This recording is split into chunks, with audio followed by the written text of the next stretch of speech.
Esperanza Rising, Chapter 14, Las Uvas, Grapes. Miguel was the only one who could have taken the money orders. No one doubted that. Alfonso apologized to Esperanza, but Mama graciously said that Miguel must have needed the money to get to Northern California. Alfonso promised the money would be paid back one way or another, and Esperanza knew it would be. But she was angry with Miguel. How dare he get into her valise and take what was not hers? And after all her hard work. Mama seemed to get a little stronger every day, although she still took many naps. Hortensia was happy that she was eating well, and every day Esperanza brought home just picked fruit to tempt her. A few weeks later, Esperanza stood on the shed dock in the morning and marveled at the peaches, plums, and nectarines that poured into the shed. "How will we ever sort them all?" she asked. Josefina laughed. "One piece at a time. It gets done." They started with the small white clingstone peaches and then the larger yellow Albertas. Mama loved the white peaches, so Esperanza set aside a bag for her. Then, after lunch, they sorted the flaming gold nectarines. Later that afternoon, they would still have to sort a few bushels of plums. Esperanza loved the elephant heart plums, mottled green on the outside and blood red on the inside. They were tangy and sweet at the same time. She stood in the midsummer sun during her lunch break and ate one, bent over so the juice wouldn't run down her chin. Josefina called to her. "Mira," she said. "Look, there's Alfonso." "What is he doing here?" Alfonso was talking to one of the supervisors. He had never left the fields in the middle of the day and come to the sheds. "Something must be wrong," said Esperanza. "Maybe it's the babies," said Josefina as she hurried toward him. Esperanza could see them talking and slowly began walking toward them, leaving the line of women and the stacks of lugs and plums. She tried to read from Josefina's expressions whether something was wrong. Then Josefina turned to look at her. Esperanza felt the blood drain from her face, and then she suddenly knew why Alfonso was there. It had to be Mama. The doctor had said that she could have a relapse. Something must have happened to her. Esperanza suddenly felt weak, but she kept walking. "Is it Mama?" No, I didn't mean to alarm you, Esperanza, but I need you to come with me. Hortensia is in the truck." "But it's so early." "It's okay. I talked to the supervisor." She followed him to the truck. Hortensia was waiting inside. "We got a message from Miguel," she said. "We are to meet him at the bus station in Bakersfield at 3 o'clock. He said he is coming from Los Angeles and that we should bring you. That's all we know."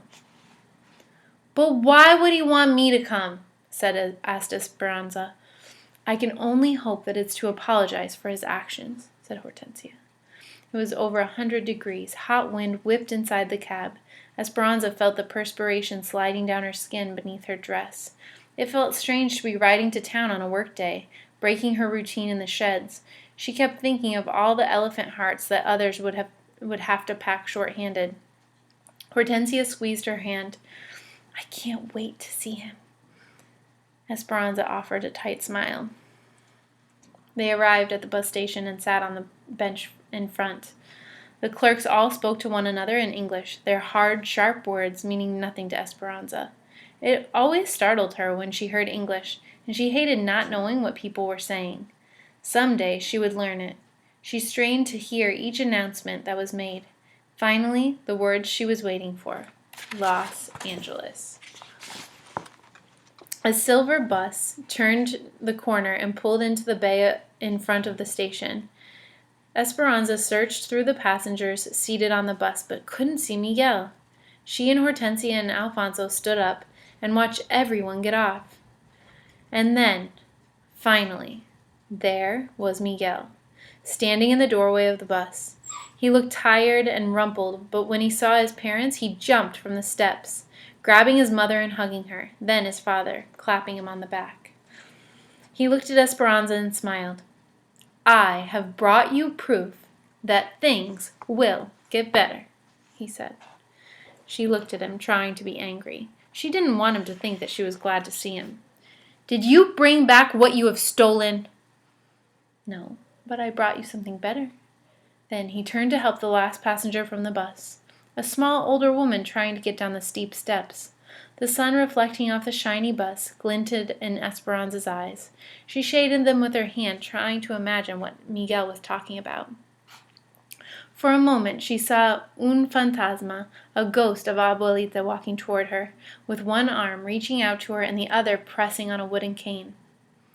"Esperanza!" She heard Hortensia suck in her breath. Suddenly, Esperanza knew that her eyes were not deceiving her. Her throat tightened, and she felt as if she couldn't move. Abuelita came closer. She was small and wrinkled, with wisps of white hair falling out of her bun at the back of her head. Her clothes looked mussed from travel, but she had her same white lace handkerchief tucked into the sleeve of her dress, and her eyes brimmed with tears. Esperanza tried to say her name, but couldn't. Her throat was cramping from her emotions. She could only reach out for her grandmother and bury her head in the familiar smell of face powder, garlic, and peppermint. "Abuelita, Abuelita!" she cried. "Aquí estoy, I am here, mi nieta. How I have missed you." Esperanza rocked her back and forth, daring to believe that it was true, looking at her through tears to make sure she was not dreaming, and laughing, finally. Laughing and smiling, and holding her hands. Then Hortensia and Alfonso took their turns. Esperanza looked at Miguel. "How?" she asked. "I needed to have something to do while I waited for work, so I went for her." After they pulled into camp, they escorted Abuelita into their cabin, where they found Josefina, Juan, and the babies waiting. "Josefina, where's Mama?" "It was warm, so we settled her in the shade. She fell asleep. Isabel is sitting with her. Is everything all right?" Hortensia introduced Abuelita to Juan and Josefina, whose faces lit up. Esperanza then watched her grandmother look around the tiny room that now held pieces of their new life. Isabel's pictures on the wall, a bowl of peaches on the table, the baby's toys underfoot, Papa's roses in a coffee can. Esperanza wondered what Abuelita thought of the sad conditions, but she just smiled and said, "Please, take me to my daughter." Esperanza took out Abuelita's hand and led her towards the trees. She could see Mama reclining in the shade near the wooden table. A quilt was spread on the ground nearby, where the babies usually played. Isabel was running back from the vineyard, her hands full of wild flowers and grapevines. She saw Esperanza and ran toward her and Abuelita. Isabel stopped in front of them, her face flushed and smiling. "Isabel, this is Abuelita." Isabel's eyes widened and her mouth popped open in surprise. "Do you really walk barefoot in the grapes and carry smooth stones in your pockets?" Abuelita laughed, reached deep into the pocket of her dress, pulled out a flat, slick stone, and gave it to Isabel. She looked at it in amazement, then handed Abuelita the flowers. "I think you and I will be good friends, Isabel. Yes?" Isabel nodded and stepped aside so Abuelita could go to her daughter. There was no way to prepare Mama. Esperanza watched Abuelita walk to where Mama slept, resting on a makeshift lounge. She was framed by the vineyard, the grapes ripe and ready to drop. Abuelita stopped a few feet from Mama and looked at her. A stack of lace carpetas was at Mama's side, as well as her crochet needle and thread. Abuelita reached out and stroked her hair, gently pulling the loose strands away from Mama's face and smoothing them against her head. Softly, Abuelita said, "Ramona." Mama did not open her eyes, but said, as if she was dreaming, "Esperanza, is that you?" "No, Ramona, it's me, Abuelita." Mama slowly opened her eyes. She stared at Abuelita with no reaction, as if she was not really seeing her at all. Then she lifted her hand and reached out to touch her mother's face, making sure that the vision was true. Abuelita nodded. "Yes, it is me. I have come. Abuelita and Mama uttered no words that anyone could understand. It was their own language of happy exclamations and overwhelming emotions. Esperanza watched them cry, and she wondered if her own heart would burst from so much joy. "Oh, Esperanza!" said Isabel, jumping up and down and clapping. "I think my heart is dancing." Esperanza barely choked out the whisper, "Mine too." Then she picked up Isabel and spun her around in her arms. Mama would not let go of Abuelita. She scooted over and made Abuelita sit next to her and held onto her arms as if she might disappear. Suddenly, Esperanza remembered her promise, ran back to the cabin and returned, carrying something in her arms. "Esperanza," said Abuelita, "could that possibly be my blanket? Did you finish it?" "Not yet," she said, unfolding the blanket. Mama held one end, and Esperanza pulled the other end. It reached from the chinaberry tree to the mulberry. It could have covered 3 beds. They all laughed. The yarn was still connected, waiting for the last row to be finished. They all gathered on the quilt and at the table.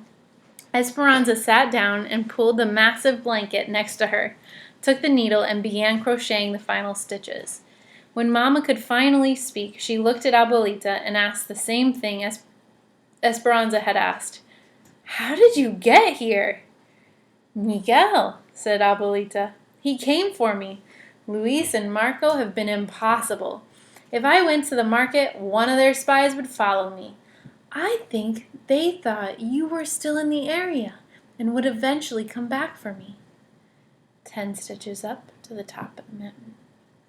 Esperanza listened to Abuelita tell Mama about how infuriated Tio Luis had been when he found out that they were gone. He'd become obsessed with finding them and questioned all of our neighbors, including Senora Rodriguez. They had even come to the convent to question her sisters, but no one told him anything. Add 1 stitch. A few months after they left, she had a premonition that something was wrong with Mama. The feeling would not let go of her, so she lit candles every day for months and prayed for their safety. 9 stitches down to the bottom of the valley. Then one day, when she had almost given up hope, she found an injured bird in the garden that she did not think would fly again. But the next morning, when she approached it, the bird lifted into the sky. She knew it was a sign that whatever had been wrong was better. Skip 1 stitch. Then one of the nuns brought her a note that someone had left in the poor box addressed to her. It had been from Miguel. He suspected that Abuelita was being watched, so he delivered his notes after dark, telling her of his plan. 10 stitches up to the top of the mountain. Miguel and Senora Rodriguez came in the middle of the night and took her to the train station. It was all very exciting, and Miguel didn't leave her side once during the entire trip. He brought her all the way here. Add 1 stitch. He said that Ramona and Esperanza needed her. "He was right," said Mama, her eyes teary again, gratefully looking at Miguel. Mountains and valleys, mountains and valleys. So many of them, thought Esperanza. When a strand of hair fell into her lap, she picked it up and wove it into the blanket so that all of the happiness and emotion she felt at this moment would go with it forever. When Esperanza told Abuelita their story, about all that had happened to them, she didn't measure time by the usual seasons. Instead, she told it as a field worker, in spans of fruits and vegetables, and by what needed to be done to the land. They had arrived in the valley at the end of the grapes, Thompson seedless, red Malagas, and the blue-black Ribeers. Mama breathed in the dust at the end of the grapes, and that's when she got sick. Then it had been time to prune the grapes and get ready for potatoes. Working potatoes was the heart of winter and the cold that dampened the bones. And during potato eyes, Mama had gone to the hospital. There had been no months with names, only the time of tying canes amidst the ghosts of grapes and gray days that never warmed. But afterward came the anticipation of spring and a valley pregnant with needs, graceful asparagus, ripening vineyards, and groaning trees. Then early peaches called, crickets in the fields started their nightly symphonies, and Mama came home. Abuelita arrived during plums, and now the grapes were delivering another harvest, and Esperanza was turning another year. A few days before her birthday, Esperanza begged Miguel to drive her to the foothills before sunrise. There was something she wanted to do. She woke in the dark and tiptoed from the cabin. They followed the dirt road that headed east and parked when they could go no further. In the gray light, they could see a small footpath to a plateau. When they got to the top, Esperanza looked out over the valley. The cool, almost morning air filled her senses.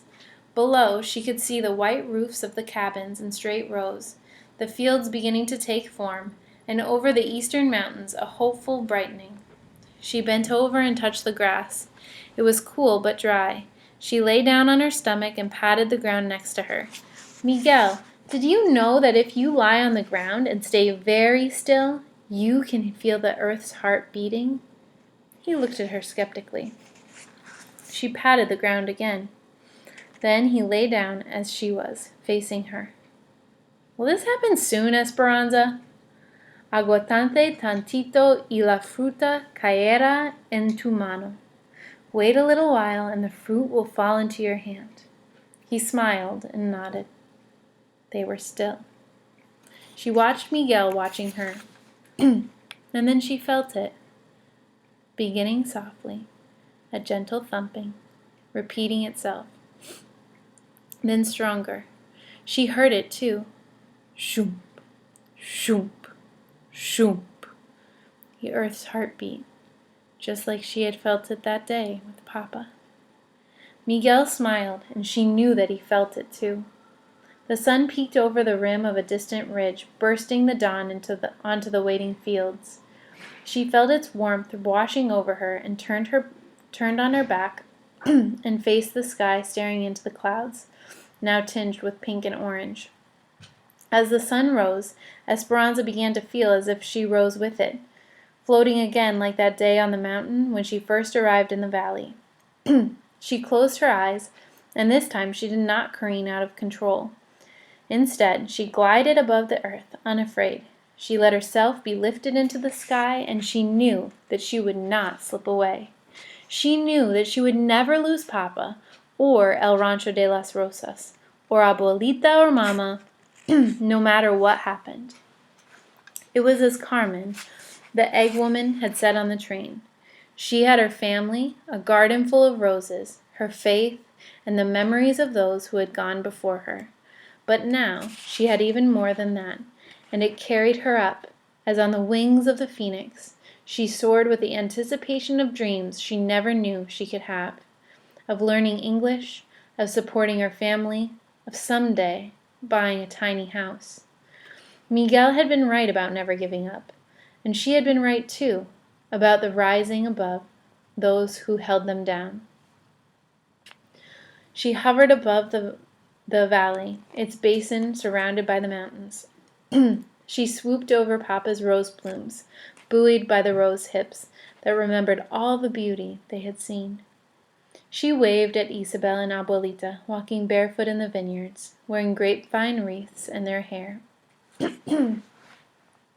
She saw Mama sitting on a blanket, a cacophony of color that covered an acre in zigzag rows.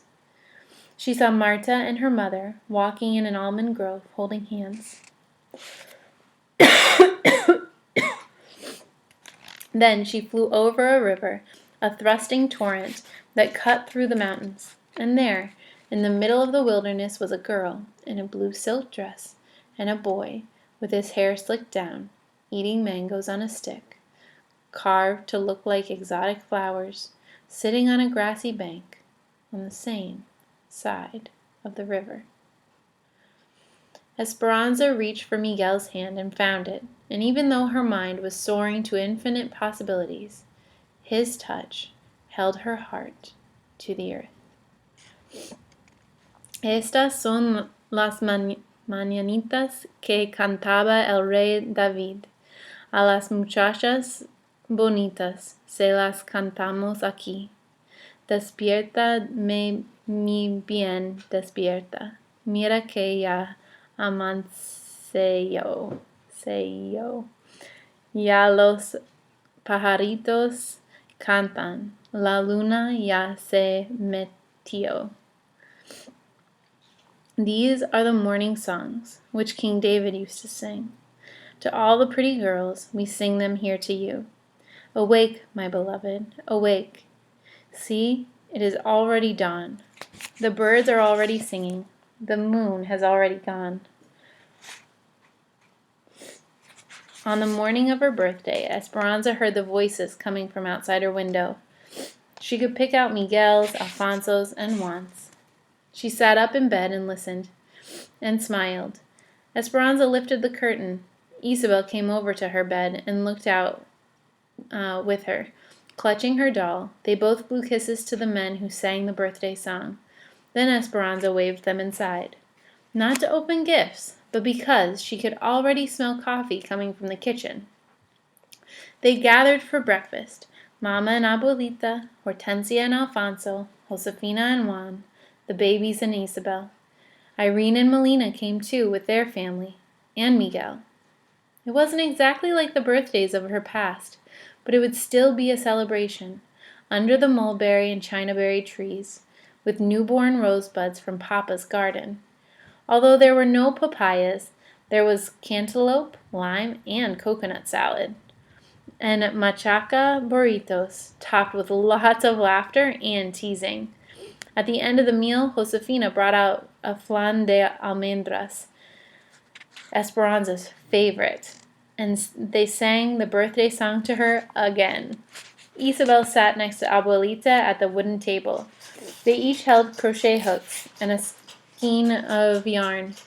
Now watch, Isabel. 10 stitches up to the top of the mountain. Abuelita demonstrated, and Isabel carefully copied her movements.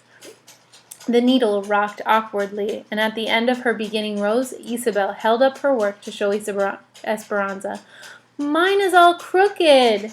Esperanza smiled and reached over and gently pulled the yarn, unraveling the uneven stitches. Then she looked into Isabel's trusting eyes and said, "Do not ever be afraid to start over." Yay! Good book.